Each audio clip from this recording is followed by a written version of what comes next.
नमस्कार। और by the way, chairs. Coffee है। कॉफ़ी पीता हूँ मैं ज़्यादा कुछ लेता नहीं हूँ चेयर्स के नाम पर। मूड अच्छा है वैसे। आज डिनर भी नहीं हो पाया, लंच भी नहीं हो पाया, थोड़ा शेड्यूल भी बिजी हो गया। तो अभी कॉफ़ी पी के सोया जाएगा। आपको जब वीडियो मिलेगा तो सवेरे का समय होगा। रात को इसको एडिटिंग पे लगाऊंगा। क्या डिस्कस कर रहे हैं आज? प्राइम मिनिस्टर का एड्रेस टू द नेशन हो गया। उसकी जो इंपॉर्टेंट बातें हैं वो तो हम डिस्कस करेंगे। थोड़ा सा जीभ कट रहा है मेरा, तो बोलने में हल्का सा इशू है, लेकिन मैं एडजस्ट कर लूँगा। आप चिंता ना करें। तो प्राइम मिनिस्टर का एड्रेस हो गया आज। और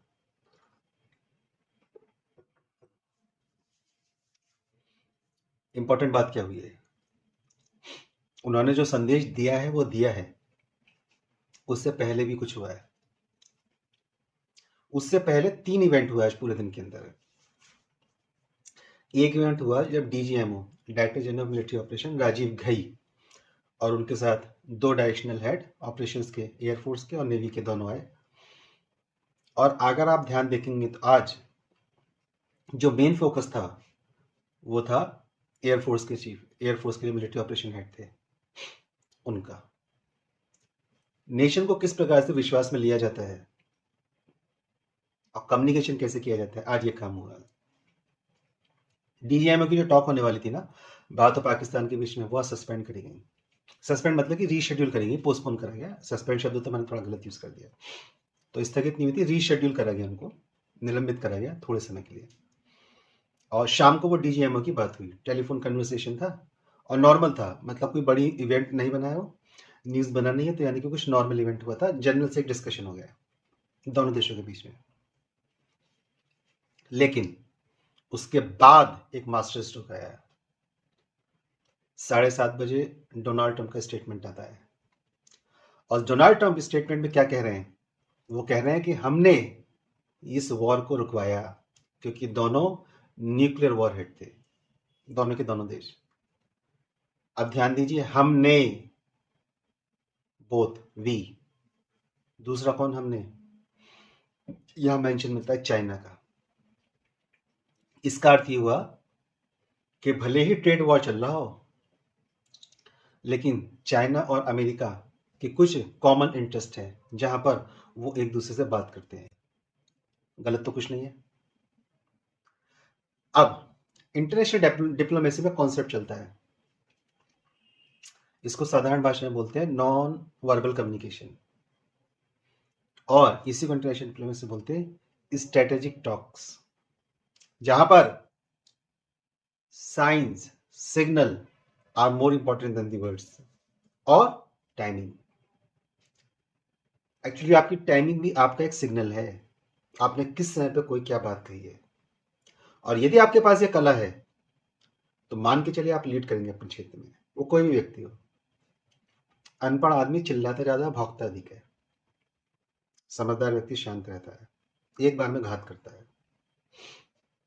और जैसा कि मैंने आपको कहा, कहता रहा हूं, आदर्शवाद का और ये धर्मनिरपेक्षतावाद सबसे घटिया, वर्स्ट, रबिश प्रिंसिपल्स है। एक्चुअली प्रिंसिपल होने के लायक भी नहीं है, इनको गढ़ा गया है इतिहासकारों के माध्यम से। ठीक 7:30 बजे प्रेसिडेंट डोनाल्ड ट्रंप की प्रेस कॉन्फ्रेंस होती है। एक जनरल ब्रीफ, बहुत स्मॉल ब्रीफ थी, बाइट भी बोल सकते हैं उसको। और वो कहते हैं कि चूंकि ये दोनों न्यूक्लियर वॉरहेड थे तो हमने इस पीस को एस्टेब्लिश करवाया। क्यों? क्योंकि ठीक 8 बजे न्यूज फ्लैश हो गई थी कि prime minister of India Shri Narendra Modi ji एक एड्रेस करेंगे देश के लिए, राष्ट्र का संबोधन देंगे, एड्रेस टू द नेशन। हाँ, ये बात पक्की है और मैं आपको कल भी कहा था इस लेक्चर में कि यूएस अपने आप में एक पोजीशन तो है इस समय, आप माने या न माने, लेकिन वर्ल्ड पावर है वो। इंडिया उभरती वर्ल्ड पावर है, लेकिन यूएस अभी पावर है। यूएस की बात को काटा नहीं जा सकता। आप उसको स्वीकार करें ना करें, that is your choice. Either you are accepting the US or not accepting the US, that is your choice, because if you are not accepting the US, it involves certain kind of risk. Russia power है लेकिन US के बराबर नहीं है। हाँ, Russia US को counter करता है मिलिट्री में, लेकिन अभी उसकी इकोनॉमी का क्या? इकोनॉमी छोटी है। जिस एक देश ने बिना कुछ इफ एंड बट करे भारत का बिल्कुल शांत तरीके से साथ दिया है, उसका नाम है रूस। दोस्ती में इन्वेस्टमेंट करिए साहब, मैं आपसे कई बार कहता हूं, invest in your friendship. Relation जो काम आ जाते हैं ना, वो कोई काम नहीं आता है। और जब रिलेशन बिगड़ते हैं ना, तो वो जितना डेंट आपको कर सकते हैं, the intensity of the dent caused by the relation, particular relation is severe type, उससे अधिक घातक कोई नहीं हो सकता। और डोनाल्ड ट्रंप ने ठीक 7.5 बजे स्टेटमेंट दिया, हमने इस पीस को एस्टेब्लिश करवाया और हमने दोनों न्यूक्लियर वॉरहेड्स, जो न्यूक्लियर वॉरहेड्स कंट्री थी, उनके बीच में शांति स्थापित करवाई। और उनको स्टेटमेंट इसलिए देना पड़ा स्ट्रेटेजिक टॉक्स के अंतर्गत कि अब प्रधानमंत्री कम से कम मेरी बात को न टालें। तो एक्चुअली डोनाल्ड ट्रंप का ये स्टेटमेंट अपनी ग्लोबल इमेज को पॉलिश करने का भी नहीं, सस्टेन करवाने का था। कम से कम अपमान तो ना हो, बेइज्जती तो ना हो, इसलिए स्टेटमेंट ठीक 7:30 बजे दिया गया ताकि मैसेज पहुंच जाए सीधा। इसको बोलते हैं स्ट्रेटेजिक टॉक्स, साइंस के थ्रू बात करी जाती है, यहाँ पे सिग्नल दिए जाते हैं, सिग्नलिंग टॉकिंग भी बोलते हैं इसको इंटरनेशनल डिप्लोमेसी में। सिग्नल्स क्या कहता है, साइन क्या कह रहा है। खैर, लेकिन 8 बजे प्रधानमंत्री आते हैं। अब प्रधानमंत्री ने कुछ महत्वपूर्ण बातें कही जिनको अब हम पॉइंट वाइज स्टडी करते हैं। तो मैं सीक्वेंस में नहीं जा रहा हूं, मैंने उनके जो पॉइंट्स लिए हैं मैंने उनको अपने सीक्वेंस के अकॉर्डिंग लगाया है। हाँ, पॉइंट्स सारे शब्द उनके हैं, इसमें इस्लामिक शब्दों को हटा के मैंने हिंदी के शब्दों को जोड़ा है, लेकिन भाव और भावार्थ वही है। मैं इस्लामिक भाषा को पसंद नहीं करता, और आज की जो ब्यूरोक्रेसी है वो इस्लामिक भाषा को लेकर लिखती है। और प्रधानमंत्री जी गुजरात के बैकग्राउंड से आते हैं, और ये भी बात सही है कि जो भी स्टेट हेड्स होते हैं उनके सामने लिख कर आ जाता है एक फाइनल स्टेटमेंट, ताकि शब्द इधर से उधर ना हो, वो वही पढ़ते हैं और वो लिखता पूरा ब्यूरोक्रेसी है। और हमारी ब्यूरोक्रेसी आपको पता है यूपीएससी की, टोटल कॉलोनियल माइंडसेट है। अब तो स्थिति होगी कि हिंदी के, इंग्लिश के वर्ड्स को हिंदी में ट्रांसफॉर्म करा जाता है तो लिखा जाता है। उस विषय पे किस दिन बात करेंगे कि ये इस्लामिक भाषा देश के लिए कैसे संकट और भविष्य के लिए एक घाव बनती चली आ रही है। प्रधानमंत्री आए 8 बजे और राष्ट्र को उन्होंने संबोधित करा, और जब राष्ट्र को संबोधित करा तो उन्होंने कुछ महत्वपूर्ण बात करी जिसको मैंने सीक्वेंस से लगाया, क्रमवार तरीके से लगाया। पहला, हमने पाकिस्तान पर आक्रमण करा क्योंकि पाकिस्तान ने त्रुटि करी थी। क्लियर कट, पहला ही मास्टर स्ट्रोक। पाकिस्तान ने त्रुटि करी थी इसलिए हमने उस पर आक्रमण करा। दूसरा मास्टर स्ट्रोक आया, वह सरकारें और उनके स्वामी जो आतंकवादियों को पालते हैं, हम उनको अब शत्रु के समान लेंगे। तो वो भी हमारे लिए उतने ही बड़े शत्रु हैं, सरकार और उनके स्वामी, जितने बड़े आतंकवादी। अब सरकार का तात्पर्य यहां पे पाकिस्तान से है, लेकिन जब स्वामी का तात्पर्य आएगा तो पूरे वैश्विक वेस्टर्न लॉबी को, पश्चिमी जगत को संदेश गया है कि भारत का प्रधानमंत्री कह क्या रहा है। डोनाल्ड ट्रंप संभवतः इसी बात को लेकर चिंतित थे कि कोई एक ऐसा स्टेटमेंट ना आ जाए जिससे मेरी ग्लोबल छवि में एक डेंट लग जाए। ठीक है, इसके बाद वो दो स्टेटमेंट और एक स्टेटमेंट और दे रहे हैं, उसके दो पार्ट्स हैं। पहला, हमने भावलपुर में अटैक करा है, मुद्रिका में अटैक करा है, और फिर वो कहते हैं ये दोनों वही सेंटर हैं जो कनेक्टेड हैं किसके, 9/11 टेररिस्ट अटैक और लंदन ट्यूब बॉम्ब अटैक, इन दोनों से संबंधित है वो।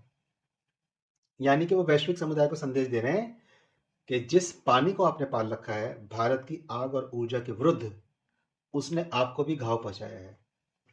और जब वो पाकिस्तान के लिए कह रहे हैं कि तुम आतंकवाद को लेकर चलते हो और ये आतंकवाद तुम्हारे लिए सबसे अधिक घातक है, तो वास्तव में वो विश्व जगत के लिए भी सबसे अधिक घातक है। वो विश्व जगत को लगातार संकेत दे रहे हैं। ध्यान रखिए, इस पूरे एड्रेस में पाकिस्तान इररेलेवेंट है, अपर्याय है, उसका कोई महत्व नहीं है। पाकिस्तान को एड्रेस करने के लिए भारत का प्रधानमंत्री आएगा नहीं ना, बहुत छोटा, उसकी औकात नहीं है कि आप भारत के प्रधानमंत्री को संबोधित करें। विदेश मंत्री बहुत टॉप लेवल के अधिकारी बता रहा हूँ जो पाकिस्तान को एड्रेस करेंगे, नहीं तो ये विदेश मंत्री हो गए, रक्षा मंत्री हो गए अपने, इन पाकिस्तान से बहुत ऊंचे हो गए हैं ये दायित्व। कोई छोटे मोटे रैंक राज्य मंत्री से एड्रेस करवा दी जाएगा पाकिस्तान को। विश्व समुदाय को संकेत देना था। फिर अगली चोट विश्व समुदाय पे मारी आर्थिक रूप में प्रधानमंत्री ने। उन्होंने कहा कि अब युग भारत के रक्षा उपकरणों का है, इंडियन इंस्ट्रूमेंट डिफेंस मार्केट। अब पहली चोट आती है आर्थिक, और जिस पर आपने आर्थिक चोट कर दी, आप समझ लीजिए क्या आप उससे टक्कर लेने के लिए पूरी तरीके से तैयार हैं। और आर्म्स लॉबी में किसकी पार्ट चलती है? पूरे वेस्ट वर्ल्ड की। और ये किस बात पे कहा गया है? चाइना का जेट मार के गिरा दिया, यूएस का जेट मार के गिरा दिया, F-16 बहुत बड़ी बात थी, मार के गिरा दिया। पहले ही मारा था जब एयर स्ट्राइक करी थी अभिमन्यु ने।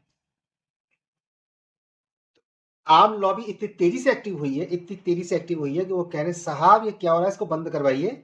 अगर भारत में और मारता रहा तो हम जो गंजों को कंगा बेचते हैं कि हमारे आर्म्स में दबदबा नहीं है, लेकिन हम पूरे विश्व को अपनी आर्म्स बेचते हैं, आर्म्स लॉबी के अंतर्गत सारी पोल पट्टी खुल जाएगी।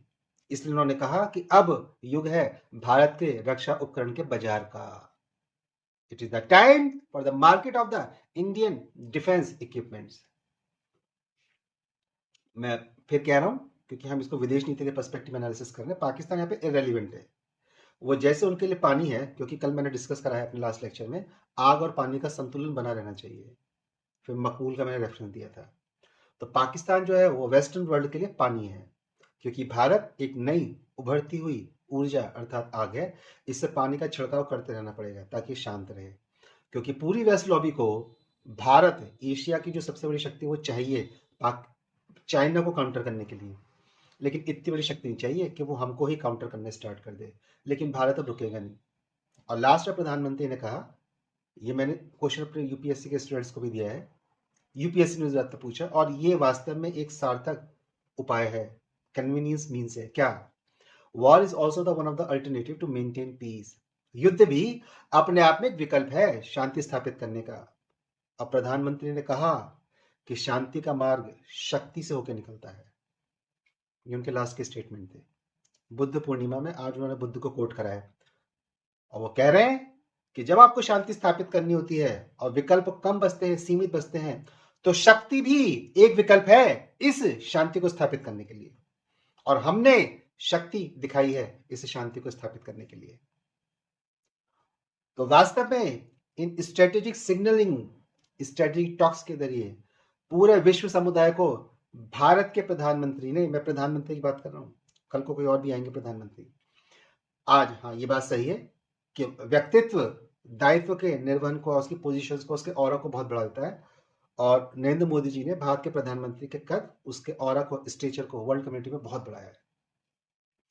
तो संगठन और व्यक्ति दोनों के बीच में म्यूचुअलिज्म का रिलेशनशिप है, आपसी सहयोग और सामंजस्य, सहअस्तित्व का, म्यूचुअलिज्म, कोएग्जिस्टेंस का। उस विषय पर कई बात करेंगे। तो मैं भारत के प्रधानमंत्री की बात करूं तो भारत के प्रधानमंत्री ने पूरे विश्व को संकेत दे दिया है कि जो तुम सोचते हो, जो तुम करवाना चाहते हो वो नहीं, अब इस विश्व का न्यू वर्ल्ड ऑर्डर हम डिसाइड करेंगे। Who we are the Bharat, prime minister of Bharat, India नहीं। ये गुलामी का शब्द है साहब, इसको हटाइए अपनी दिनचर्या की जीवन शैली से। तो वास्तव में डोनाल्ड ट्रंप का आना, डीजीएमओ की बातचीत होना उससे पहले डायरेक्टर जनरल मिलिट्री ऑपरेशन का प्रेस ब्रीफिंग देना, ये सारे सीक्वेंस थे। और अंत में फिर शेर निकल के आता है अपनी मान से, और भारत पूरे विश्व को एड्रेस करता है।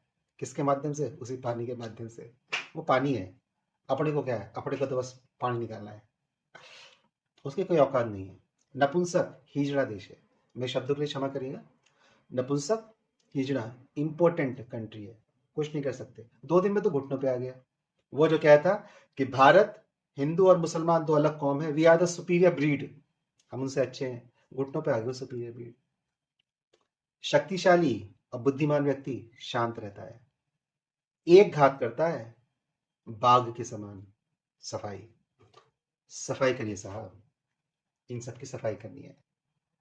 तो हमने आज प्रधानमंत्री के संदेश के माध्यम से इन स्ट्रेटेजिक सिग्नलिंग, इस कॉन्सेप्ट पर ध्यान रखिएगा, स्ट्रेटेजिक सिग्नलिंग और स्ट्रेटेजिक टॉक्स और नॉन वर्बल कम्युनिकेशन के माध्यम से पूरे विश्व को संदेश दिया है कि अब जियोपॉलिटिक्स का ऑर्डर भारत डिसाइड करेगा। चैनल को सब्सक्राइब कर लीजिएगा, वीडियोस को लाइक कर लीजिएगा। लाभ होता है तभी सब्सक्राइब करिएगा। मैं और आप यहाँ पे हैं, मिलते रहेंगे। जय राम जी की।